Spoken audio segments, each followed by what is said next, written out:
Through secure government video conferencing by Bangladesh Computer Council from Bangladesh. সুইজারল্যান্ডের জেনেভায় জাতিসংঘের world summit on information society পুরস্কার 2024-এ winner পুরস্কার গ্রহণ করলেন ডাক, টেলিযোগাযোগ ও তথ্য প্রযুক্তি প্রতিমন্ত্রী জুনায়েদ আহমেদ পলক। এই বছর বাংলাদেশ কম্পিউটার কাউন্সিলের সিকিউর ভিডিও কনফারেন্সিং সিস্টেম বৈঠক তৈরির জন্য আন্তর্জাতিক অঙ্গনে তথ্য প্রযুক্তি খাতে পুরস্কারগুলোর মধ্যে অন্যতম এই পুরস্কার গ্রহণ করেন তিনি। Building confidence and security in use of ICTs ক্যাটাগরিতে উইনার হিসাবে এই পুরস্কার নেন প্রতিমন্ত্রী। World summit on the information society ফোরামের স্টক হোল্ডারগণের অনুরোধে সৃষ্ট একটি আন্তর্জাতিক সম্মাননা হচ্ছে WSIS পুরস্কার। WSIS ফোরাম মূলত ইউনাইটেড নেশনসের অধীনস্থ বিশেষায়িত প্রতিষ্ঠান ইন্টারন্যাশনাল টেলিকমিউনিকেশন ইউনিয়ন কর্তৃক পরিচালিত হয়। আইসিটি সেক্টরের পুরস্কারগুলোর মধ্যে এটি অন্যতম। পৃথিবীর বিভিন্ন প্রান্ত থেকে প্রাপ্ত ভোট ও অন্যান্য বিষয়ের উপর ভিত্তি করে বিজয়ী নির্বাচন করা হয়।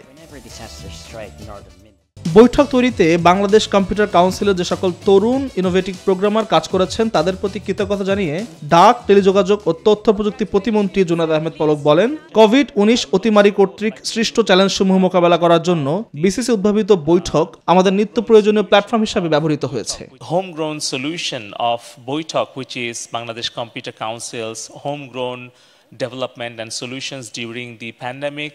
Our homegrown programmers, they have come up with the innovative solution, which is, that video conferencing platform has become the regular norms of our life. প্ল্যাটফর্মটি ব্যবহারের ফলে একদিকে যেমন দেশের ডেটা সুরক্ষিত থাকবে, পাশাপাশি ডলার সাশ্রয় হবে। তাই প্ল্যাটফর্মটিকে আরো সমৃদ্ধ করে ব্যাপকভাবে ব্যবহার করলে বাংলাদেশ উপকৃত হবে বলে মনে করেন প্রতিমন্ত্রী।